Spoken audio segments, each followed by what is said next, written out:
Shalom saudara-saudara, apa kabar? Harapan saya saudara-saudara tetap selalu di dalam perlindungan Tuhan dan percaya kasih Tuhan yang begitu nyata di dalam kehidupan kita sehari-hari. Saya hari ini akan membagikan firman Tuhan, tapi terlebih dahulu saya akan menyanyikan satu lagu seperti rusa. Seperti rusa rindu sungaimu jiwaku rindu Tuhan. Kaulah Tuhan hasrat hatiku, ku rindu menyembahmu. Seperti rusa rindu sungaimu jiwaku rindu Tuhan. Kaulah Tuhan hasrat hatiku, ku rindu menyembahmu. Yesus, Yesus, Kau berarti bagiku. Yesus, Yesus, Kau segalanya bagiku. Bapa kami yang ada di dalam surga, sebentar hamba-Mu akan menyampaikan firman Tuhan. Urapi hamba-Mu Tuhan, dan biarlah firman Tuhan ini menjadi kekuatan bagi setiap orang yang mendengarkan channel YouTube ini. Diberkati mereka Tuhan, segala kebutuhan apapun, masalah dan problem yang mereka hadapi Tuhan.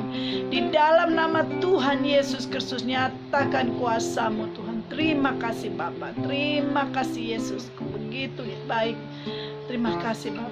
Di dalam nama Tuhan Yesus Kristus, Allah Bapa kami yang hidup dan Roh Kudus. Haleluya. Amin. Hari ini saya akan membagikan firman Tuhan di 2 Raja-Raja pasal 20 ayat 1 sampai 11. Judul dari ayat ini adalah Hizkia sakit dan disembuhkan. Pada hari-hari itu Hizkia jatuh sakit dan hampir mati. Lalu datanglah Nabi Yesaya bin Amos dan berkata kepadanya, beginilah firman Tuhan, sampaikanlah pesan terakhir kepada keluargamu, sebab engkau akan mati, tidak akan sembuh lagi. Lalu Hizkia memalingkan mukanya ke arah dinding dan ia berdoa kepada Tuhan, ah Tuhan, ingatlah kiranya bahwa aku telah hidup di hadapan-Mu dengan setia dan dengan tulus hati, dan bahwa aku telah melakukan apa yang baik di mata-Mu. Kemudian menangislah Hizkia dengan sangat, tetapi Yesaya belum lagi keluar dari pelataran tengah, tiba-tiba datanglah firman Tuhan kepadanya, baliklah dan katakanlah kepada Hizkia, raja umatku, beginilah firman Tuhan Allah Daud bapa leluhurmu, telah ku dengar doamu dan telah ku lihat air matamu. Sesungguhnya aku akan menyembuhkan engkau. Pada hari yang ketiga engkau akan pergi ke rumah Tuhan. Aku akan memperpanjang hidupmu 15 tahun lagi, dan aku akan melepaskan engkau dan kota ini dari tangan Raja Asyur. Aku akan memagari kota ini oleh karena aku dan oleh karena Daud hambaku. Kemudian berkatalah Yesaya, ambillah sebuah kue ara. Lalu orang mengambilnya dan ditaruh pada bara itu, maka sembuhlah ia. Sebelum itu Hizkia telah berkata kepada Yesaya, apakah yang akan menjadi tanda bahwa Tuhan akan menyembuhkan aku dan bahwa aku akan pergi ke rumah Tuhan pada hari yang ketiga? Yesaya menjawab, inilah yang akan menjadi tanda bagimu dari Tuhan, bahwa Tuhan akan melakukan apa yang telah dijanjikannya. Akan majukah bayang-bayang itu 10 tapak atau akan mundur 10 tapak? Hizkia berkata, itu perkara ringan bagi bayang-bayang itu untuk memanjang 10 tapak. Sebaliknya biarlah bayang-bayang itu mundur ke belakang 10 tapak. Lalu berserulah Nabi Yesaya kepada Tuhan, maka dibuatnyalah bayang-bayang itu mundur ke belakang 10 tapak yang sudah dijalani bayang-bayang itu pada penunjuk matahari buatan Ahaz. Jadi di sini menceritakan tentang Raja Hizkia. Padahal saat itu beliau habis perang mengalahkan Raja Asyur. Jadi satu masalah belum selesai, datang masalah yang kedua. Orang-orang yang percaya, orang-orang yang percaya sama Tuhan, orang-orang yang ada hidup di dalam Tuhan, biasanya mereka akan mengalami banyak pencobaan-cobaan, bermacam-macam percobaan. Tetapi penyertaan Tuhan akan selalu ada pada orang-orang tersebut. Saudara-saudara, jangan kita takut dan undur. Kalau kita adalah orang yang mengasihi Tuhan, Tuhan yang akan menyertai kita. Begitu pun Raja Hizkia. Bagaimana saat Tuhan menyuruh Nabi Yesaya untuk menyampaikan bahwa Tuhan Hizkia akan meninggal, tapi saat itu Hizkia berdoa, memalingkan wajahnya, dan dia berkata, Tuhan, aku sudah hidup di dalam kebenaran, tetapi masakan Kau tidak memberi kesempatan bagiku? Masakan Kau tidak memperpanjang usiaku? Masakan Engkau mengambil kepada usia yang masih muda? Kira-kira seperti itu. Lalu tergerak gak hati Tuhan? Tergerak. Tergerak hati Tuhan melihat air mata dan kesungguhan hatinya. Bukan itu saja, Tuhan berjanji bahwa dia akan diberkati, dia akan menjadi raja yang luar biasa. Jadi bukan saja kesembuhan yang Raja Hizkia terima, tetapi berkat-berkat berlimpah.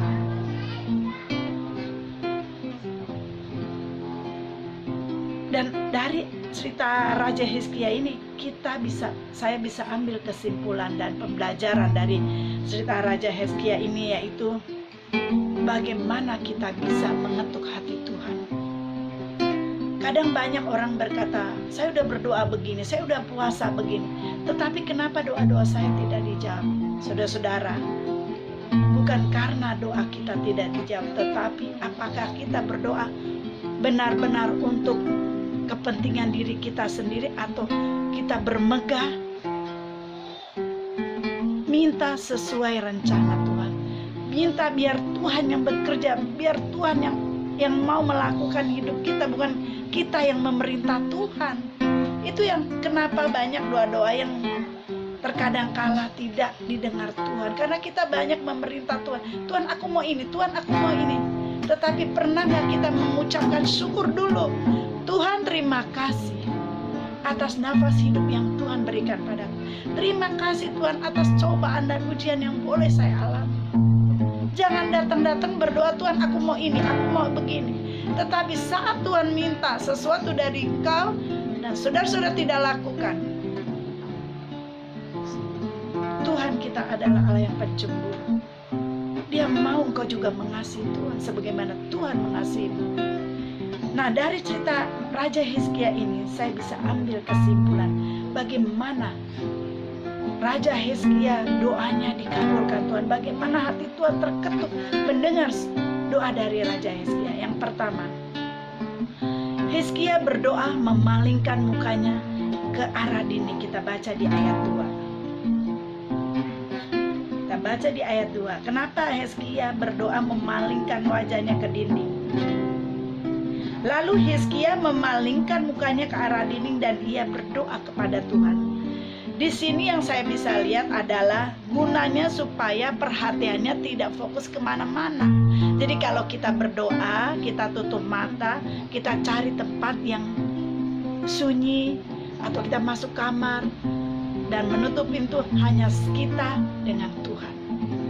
Jangan di tempat keramaian supaya dilihat orang. Bukan itu yang Tuhan inginkan. Tapi cari tempat yang tersembunyi dan hanya engkau dan Bapa di surga. Itu pun yang Hizkia lakukan pada saat dia berbaring. Dia tahu ada Nabi Yesaya di situ, tapi dia tidak mau tunjukkan bahwa hanya dia dengan Tuhan. Lalu dia memalingkan wajahnya dan dia berdoa. Itu yang poin pertama, bagaimana Tuhan bisa terketuk hatinya. Dan sikap apa yang Hizkia lakukan? Yang pertama, dia berdoa memalingkan mukanya, yaitu bagaimana kita berdoa masuk kamar, kunci, dan hanya Tuhan dan kita. Hanya Tuhan yang tahu apa yang ada di dalam pergumulan kita. Jangan kita mengumbar-ngumbarkan persoalan kita, masalah kita pada orang-orang yang bukan hidup di dalam Tuhan, yang akhirnya akan menjadi bahan perguncingan. Yang kedua, bagaimana Hizkia menyatakan kesalehannya di dalam berdoa. Di ayat 3 ya. Ah Tuhan, ingatlah kiranya bahwa aku telah hidup di hadapan-Mu dengan setia, dengan tulus hati, dan bahwa aku telah melakukan apa yang baik di mata-Mu. Kemudian menangislah Hizkia dengan sangat. Kesannya nih kayak Hizkia ini sombong, membanggakan dirinya nih, loh Tuhan saya orang baik. Tidak, maksud tujuannya adalah begini.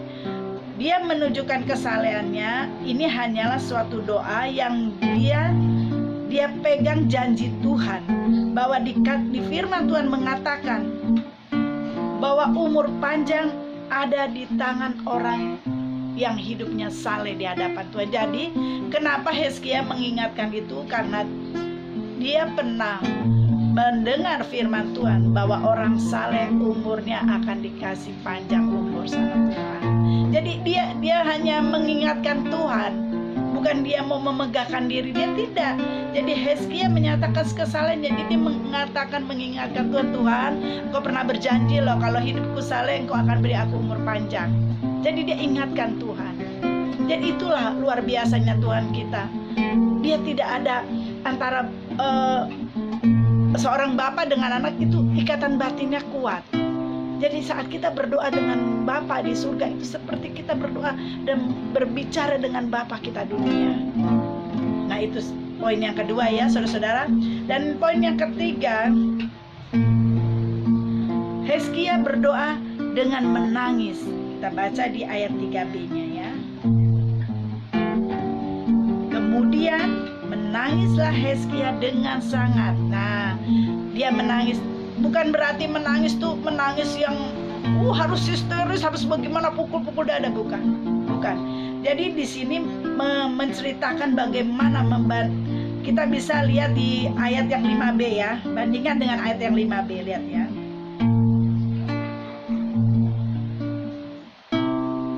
Telah kudengar doamu dan telah kulihat air matamu.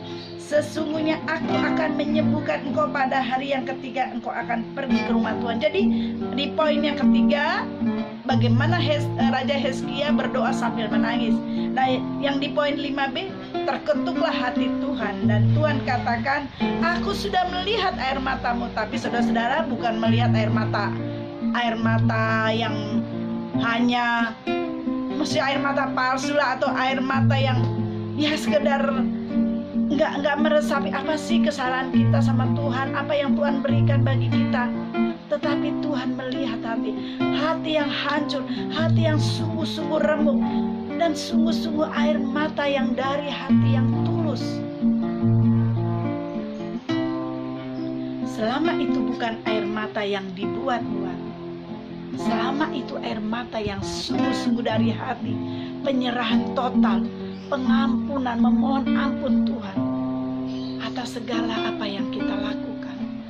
Dan Tuhan akan dengar doa kita. Jadi 3 poin ini adalah bagaimana hati Tuhan bisa terketuk dengan Raja Hizkia. Adalah poin yang pertama adalah saat kita berdoa, kita lari ke suatu tempat yang sepi, yaitu masuk kamar dan berdoa hanya kepada Tuhan, kita dengan Tuhan. Ya, yang kedua, Hizkia menyatakan, mengatakan status dia, aku anak Tuhan, anak yang Tuhan kasih. Aku sudah mengikuti apa yang Tuhan mau. Jadi dia mengingatkan janji Tuhan padanya, bahwa dia akan diberi umur panjang. Dan yang ketiga adalah air mata. Doa dengan air mata yang remuk hatinya, yang sungguh-sungguh datang pada Tuhan, itu akan mengetuk hati Tuhan. Bapak mana yang tidak akan tersentuh hatinya melihat anaknya hancur hati, melihat anaknya sungguh-sungguh datang dengan penyerahan total. Demikian Bapak kita yang di surga, Dia mengasihi kita dengan luar biasa, dan iman kita berserah hanya pada Tuhan, mujizat terjadi. Saudara-saudara, kita pun bisa mengalami seperti Raja Hizkia, dikasih umur panjang, dikasih kesembuhan, keuangan kita dipulihkan, rumah tangga kita dipulihkan. 3 poin yang bisa saya sampaikan. Percaya bahwa Tuhan akan mendengar saudara-saudara. Sebelum saya akhiri firman Tuhan ini, saya mau memberikan kesaksian dengan apa firman yang saya sampaikan ini itu pun terjadi pada saya. Jadi waktu itu ibu saya 10 tahun yang lalu ya, ini ceritanya.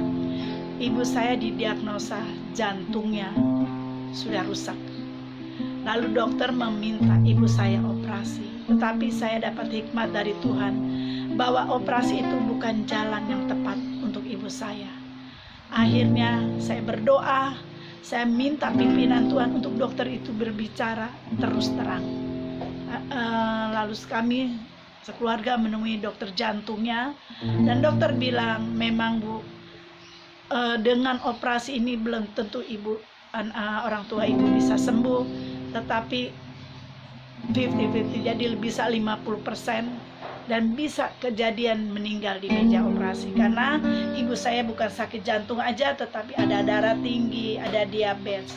Akhirnya kami rembuk, kami sepakatin ibu saya tidak operasi. Singkat cerita, dokter hanya bilang kalau ini tidak jalani waktunya, tidak akan lama lagi. Tetapi saat itu ibu saya dibilang percaya sama Tuhan, suam-suam kuku. Dia udah terlalu banyak kekecewaan dalam hidupnya, yaitu karena ayah saya menikah lagi. Jadi saya hanya bilang seperti Raja Hizkia, Tuhan, aku sudah hidup di dalam Tuhan, tolong dengar doa saya untuk kesembuhan ibu saya. Dan saya imani, seperti Raja Hizkia ini saya lakukan. Saya menangis dengan sungguh-sungguh meminta Tuhan memberi ibu saya umur panjang. Kasih kesempatan ibu saya untuk mengenal Tuhan lebih dalam lagi. Dan Tuhan menjawab doa-doa saya.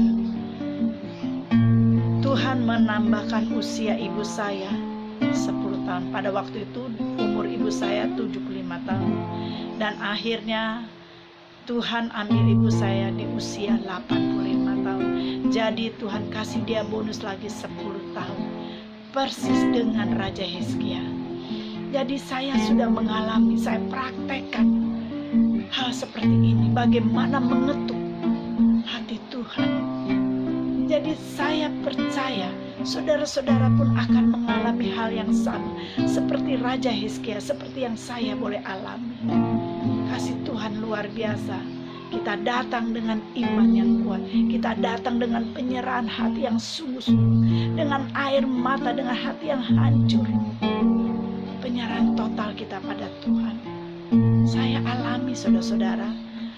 Tuhan kasih perpanjangan usia untuk ibu saya 10 tahun. Dan akhirnya ibu saya meninggal di usia 85 tahun. Padahal vonis dokter waktunya hanya sebulan. Demikian firman Tuhan yang saya bisa sampaikan. Mari kita tundukkan kepala. Bapa kami yang ada di dalam surga, terima kasih. Hamba-Mu sudah menyampaikan firman Tuhan, dan biarlah firman ini menjadi kekuatan bagi setiap hati kami. Kami tetap terus andalkan Tuhan dalam hidup kami. Kami mau hidup berkenan di hadapan-Mu Tuhan. Kami berdoa untuk bangsa Indonesia. Terus lawat bangsa kami Tuhan. Lawat bangsa kami. Kami percaya Tuhan mengasihi Bapak Jokowi dan Pak Maruf. Kami percaya Tuhan mengasihi dan memberi hikmat marifat untuk beliau memimpin bangsa ini Tuhan. Terima kasih Bapa, terima kasih Tuhan Yesus. Di dalam nama Tuhan Yesus Kristus, Allah Bapa kami yang hidup dan Roh Kudus. Mari angkat tangan dan terimalah berkat dari Tuhan. Tuhan memberkati engkau dan melindungi engkau. Tuhan menyinari engkau dengan wajahnya dan memberi engkau kasih karunia. Tuhan menghadapkan wajahnya kepadamu dan memberi engkau damai sejahtera. Terimalah berkat dari Allah Bapa, cinta kasih Tuhan Yesus Kristus, penyertaan Roh Kudus dari hari ini sampai selama-lamanya. Di dalam nama Tuhan Yesus Kristus, mari kita yang percaya katakan amin. Jangan lupa subscribe. Tuhan berkati.